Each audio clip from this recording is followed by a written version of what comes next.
राणी अग्रवाल, तुझ्याकडे तुझी काय भूमिका? या सिनेमात मी एक गुजराती मुलीचा कॅरेक्टर प्ले करते आणि एक मालवणी मुलगा आहे जे आहे आमचे सिद्धार्थ जाधव. ते दोघे एकमेकांचे प्रेमात पडतात बरं. आणि मग काय होते. आणि ही भूमिका स्पेशली माझ्यासाठी खूप चॅलेंजिंग होती कारण मी एक मारवाडी मुलगी आहे, हां. गुजराती मुलीचा कॅरेक्टर प्ले करते एक मराठी सिनेमात. वा वा, तुला खूप साऱ्या शुभेच्छा. थँक्यू. आता येणार आहे निथा यांच्याकडे, तुझी काय भूमिका? सायलीचा रोल प्ले करते. ती खूप फन लविंग आहे, जिम फ्रीक आहे, इव्हेंट मॅनेजर आहे ती. ओके.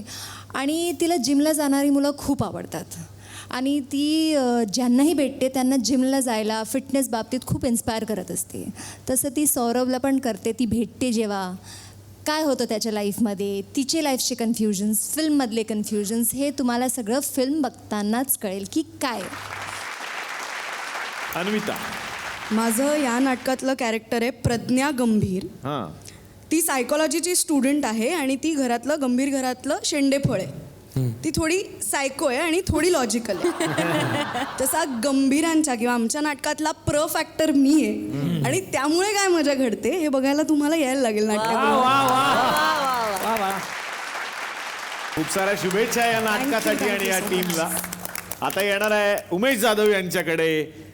आणि उमेश सर त्या टीममध्ये बसले असले तरी काम या टीमसाठी केलेलं आहे त्यांनी. या सिनेमात सुद्धा तुमची कोरिओग्राफी आहे, काय सांगाल? बोला गाना किधर करणे काय. तर तो म्हणाला की ते डिप्रेशनमध्ये पावभाजीच्या गाडीवर जातात आणि तिथे त्या रस्त्यावरती गाणं होतं. तो मैं ऐसा पॉज लिया, मैं बोला इसको कैसा बडा कर सकते हैं. मी म्हटलं आपण एक असं करूया, एक जत्रेचा सेटअप लागलाय, जत्रेमध्ये जोकर्स वगैरे त्यांची सर्कस आहे तिथे. तर बॅकग्राऊंडमध्ये ती सर्कस दिसते, तिथून ते गाणं इतक्या लार्ज स्केलवरती फिल्म सिटीला अमोलजींनी बिंदास सेट लावला. त्या सेटची तारीफ का करतो सांगतो. माझा mentor mister Ahmed Khan, the ace choreographer of the country, त्या दिवशी पास होत होता. त्यांनी बघितलं की एक मराठी गाणं चाललंय आणि एवढा मोठा सेट कोणी लावलाय, म्हणून तो सेटवर आला बघायला आणि त्यांनी ती सरप्राईज व्हिजिट दिली. वा, खूप सारे सो मच. मी असं ऐकलंय त्या गाण्याच्या शूटिंगच्या वेळेला सिद्धार्थ जाधव आजारी होते तरी नाचले हॉस्पिटलमध्ये. मी त्याला विचारणार तू कसा आहेस त्याच्या अगोदर, डोंट वरी, गाणं सुरू करते थोडी देर में, गाणं अरे काय थोडी देर में सुरू करते, तुझं काय झालंय त्याचा निदान आधी लागू देत, त्याच्यानंतर आपण बघू गाणं, तू काय टेन्शन नको घेऊस वगैरे. पण तरीसुद्धा हॉस्पिटलमधून सिद्धार्थ प्रामाणिकपणे आला रात्री, पण दुसऱ्या दिवशी परत तो उभा राहिला आणि त्यांनी पूर्ण गाणं त्याच एनर्जीने. क्या सौरभ? येस. हा, hats off to you, hats off to you. वा वा वा, थँक्यू सो मच. खूप छान. समीर सर आता तुमच्याकडे येणार आहे, तुमच्या नजरेतून सगळेजण बघणार कारण सिनेमॅटोग्राफी तुमची आहे, काय सांगाल? नाही, हा सिनेमा ज्यावेळेला मी कथा ऐकली त्यावेळेला एवढी कॅरेक्टर्स हँडल करायची म्हणजे आम्हाला पहिलं तेच होतं की एकमेकांमध्ये ते जेल होत आहेत का अजून आम्ही व्यस्त होतोय भलत्या ह्याच्यामध्ये. पण तसं काही झालं नाही. पण अमोलजींचं पण पहिल्या दिवशीपासून म्हणजे राईट फ्रॉम स्क्रिप्टपासून ते आजपर्यंत रिलीजपर्यंत झटतोय, माहिती करून घेतोय आणि असे प्रोड्युसर खूप हवेत आम्हाला. Yes yes. नक्कीच नक्कीच. आणि आता या सिनेमातले आणखीनही कलाकार समोर बसलेले आहेत, त्यांचं आपण स्वागत करूयात. जोरदार टाळ्या अभिनेता गौरव मोरेसाठी झालं पाहिजे, जोरदार टाळ्या अभिनेत्री माधवी सोमन यांच्यासाठी, जोरदार टाळ्या प्रियांका मुणगेकर यांच्यासाठी झाल्या पाहिजे. तर आता मी येणार आहे सर्व लाईन व्यस्त आहेत या सिनेमाचे दिग्दर्शक प्रदीप मेस्त्री यांच्याकडे. जोरदार टाळ्या त्यांच्यासाठी. आणि या सिनेमाचे निर्माते आहेत अमोल उतेकर यांच्यासाठी जोरदार टाळ्या. प्रत्येकाने इतका चांगला सपोर्ट केला त्याच्यामुळे सिनेमा माझा चांगल्या प्रकारे कंप्लीट झाला आणि आज आम्ही इथे आहोत. क्या बात. त्यासाठी चला हवंय उद्या झीचे मी खरोखर मनापासून आभार मानेन. वाय सो गंभीर या नाटकाच्या दिग्दर्शकांकडे दिग्दर्शक अमोल भोर यांच्यासाठी, गिरीश दातार यांच्यासाठी जोरदार टाळ्या. आणि या नाटकाचे निर्माते संतोष काणेकर यांच्यासाठी जोरदार टाळ्या. निर्माते संतोषजी. मला एक तरुण मुलांबरोबर सतत काम करायला किंवा नवोदितांबरोबर काम करायला खूप आवडतं आणि ती एक वेगळी एनर्जी असते त्यांची आणि जी मला कुठेतरी वाटवते की आत्ता नाटक करताना फक्त विनोदी नाटक नाही तर त्याला एक कुठेतरी एनर्जी असावी आणि फक्त निखळ मनोरंजन नाही तर त्या मनोरंजनातून काहीतरी वेगळं देता येईल का हा विचार केलेला. हे माझं नशीब समजेन की हे नाटक मला मिळालं आणि त्याबरोबर ही सगळी टीम मिळाली. बाबा खरंच खूप साऱ्या शुभेच्छा. सर्व लाईन व्यस्त आहेत साठी आणि वाय सो गंभीर या नाटकासाठी एकदा जोरदार टाळ्या. तर पुन्हा एकदा येऊन पोचलेलो आहोत एलिमिनेशनच्या टप्प्यावरती आणि स्नेहल आणि तिखे सर दोघेही जण आज एलिमिनेशनच्या या कटघऱ्यामध्ये उभे आहेत.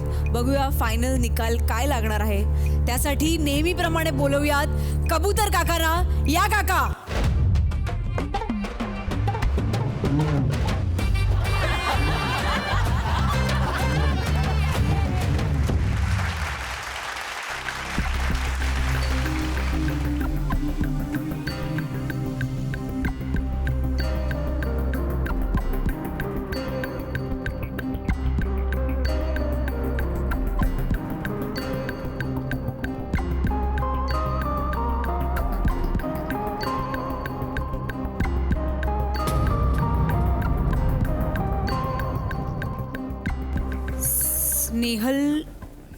स्नेहल फार धक्का आहे. होऊ दे व्हायरलसाठी हवा येऊ द्यासाठी तू खूप छान करत होती आतापर्यंत. कुणाला तरी एकाला मंच सोडावाच लागणार होता. अगदी छोट्या छोट्या मार्कांचे फरक होतात. घरच्यांना कसं वाटायचं जेव्हा तुला बघायचे टीव्हीवर? चांगलं वाटायचं की प्राऊड फील करायचे कारण सर थिएटर करत होती तेव्हा खूप जण बोलायचे की अरे काय करतीये, रात्री रात्री बाहेर असते, मुलगी आहे, सांगा जरा. आजूबाजूला पण असं खूप व्हायचं की बोला, थांबवा तिला. मुलं रात्री लेट झालं की मुलं सोडायला यायची तर तेव्हा बोलायचे. पण आत्ता इथे परफॉर्म केल्यानंतर हे सगळं चित्र बदललं आहे. खूप पॉझिटिव्ह रिॲक्शन्स आल्या लोकांच्या. अच्छा ह्याच्यासाठी बाहेर जायची का तुमची मुलगी, अच्छा ह्याच्यासाठी लेट येते का. ते खूप चेंज झालं आहे सगळं ह्या गोष्टीमुळे. वा, खूप छान वाटलं तुझा प्रवास. Thank you so much.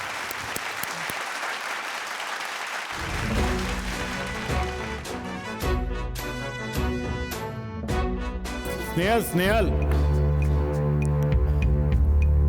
एक रिशूट करायचं. एक वाक्य चुकलं.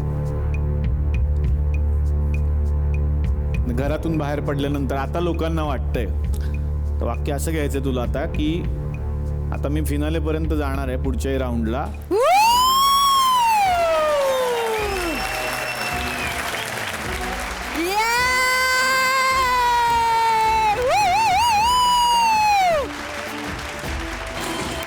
अगं वेडी आहेस का? तुझ्यापेक्षा जास्त शॉक तर मला बसला होता. पण आजच्या ऍक्टमध्ये खरं सांगायचं तर एलिमिनेशनपेक्षा तुम्ही जो विषय मांडला होता तो फारच महत्त्वाचा आहे. त्याच्यासमोर एलिमिनेशन खरंच काही नाही आहे कारण तो माझ्यासाठी फार महत्त्वाचा आहे. आम्हा सगळ्यांसाठीच तो फार महत्त्वाचा आहे. या मंचासाठी महत्त्वाचा आहे आणि तो विषय तुम्ही छान पद्धतीनं पोहोचवलात. त्यामुळे एक संधी तुम्हा दोघांनाही नक्कीच. याचाच अर्थ आजच्या भागामध्ये एलिमिनेशन नाही होणार आहे.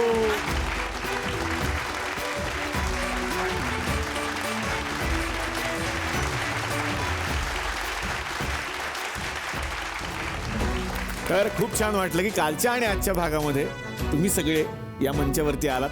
या मंचातर्फे झी मराठी आणि SL विजन तर्फे या सिनेमाला आणि नाटकाला खूप साऱ्या शुभेच्छा. आपण परत येत राहा. हा कार्यक्रम तुमचाच आहे ज्याचं नाव आहे चला हवा येऊ द्या होऊ दे व्हायरल. थँक्यू.